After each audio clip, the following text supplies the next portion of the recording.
Farmers say milk has been a loss leader in our supermarkets for too long and that they need and deserve a fair price.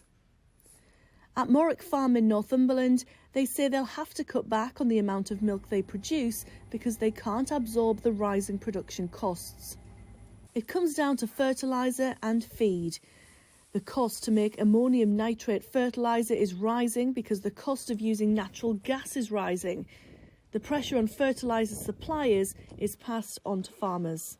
Farmers are predicting a shortage, and one industry expert says the supermarkets know it. One of the supermarkets has come out with this sniff the bottle test to sniff the produce. Now, this has never happened before. And this particular supermarket, Morrison's, has been a fantastic supporter of British farming, British agriculture.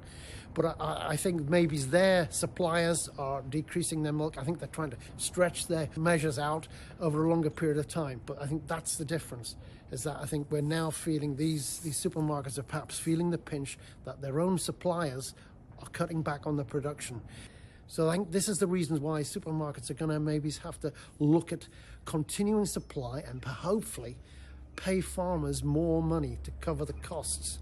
Well, Morrison says there are no shortages of fresh milk on our farms.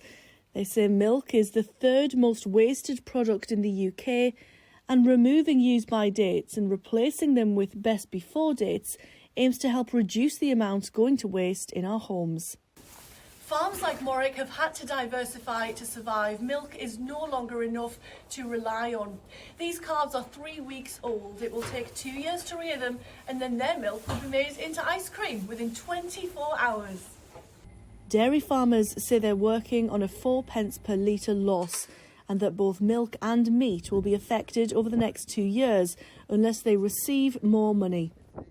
If we go back to 2003 when we opened the ice cream parlour, we felt we needed to do something different just to make, because there wasn't much profit margin at the end of the day. So we introduced the Morwick Dairy ice cream as another avenue of income, and it has worked really well. We need to be over 40p a litre really to make a profit, so we've a little bit left for reinvestment. Whether it's ice cream parlours, visitor attractions or farm shops, for survival, it seems farmers need to include multi-business income streams within the agricultural sector. Rachel Sweeney, GB News, Northumberland.